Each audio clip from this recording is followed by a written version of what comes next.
केंद्रीय मंत्री मनसुख मांडविया ने आज सुबह भोपाल के गौतम नगर में फिट इंडिया क्लब के उद्घाटन समारोह को संबोधित किया। नए भारत की आश भी है, नए भारत की अपेक्षा भी है। दोस्तों, जब देश में आजादी की लड़त चल रही थी और ये आजादी की लड़त की शुरुआत तो 1857 में हुई थी। 1947 यानी कि देश की आजादी की लड़त 90 साल तक चली थी और आजादी की लड़त में देश के 6 लाख युवाओं ने अपना प्राण का बलिदान दिया था। तब जाके हिंदुस्तान आजाद हुआ।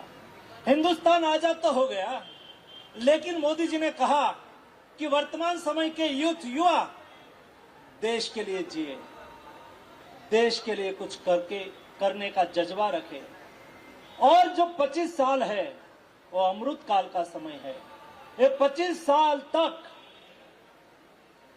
जो युवा चाहते हैं ऐसा देश बनाने के लिए, विकसित भारत बनाने के लिए अपना कंट्रीब्यूशन करें, अपना दायित्व को अदा करें, यानी कि अपना कर्तव्य का निर्वहन करें।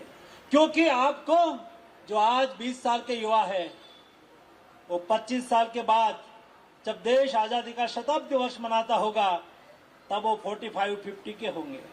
आपको विकसित भारत को जीना है और जब विकसित भारत को आपको जीना है तब आपके सपनों का भारत बने। उसके लिए आपने देखा होगा इस साल मोदी जी ने यूथ फेस्टिवल दिल्ली में भारत मंडपम में देश के 3000 युवा साथियों के साथ चिंतन मनन करके, और दोस्तों एक घटना का मैं साक्षी में था।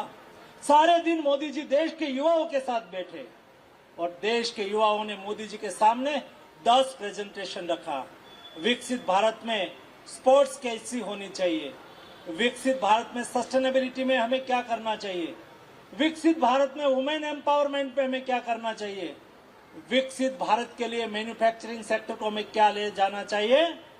दोस्तों, मुझे खुशी हुई जब देश के युवा प्रधानमंत्री जी के सामने अपना विजन रख रहे थे ना, तो उनके सपनों का भारत कैसा होना चाहिए वो सोच देख के प्रधानमंत्री जी का भी और मेरा भी कॉन्फिडेंस बिल्ड हुआ।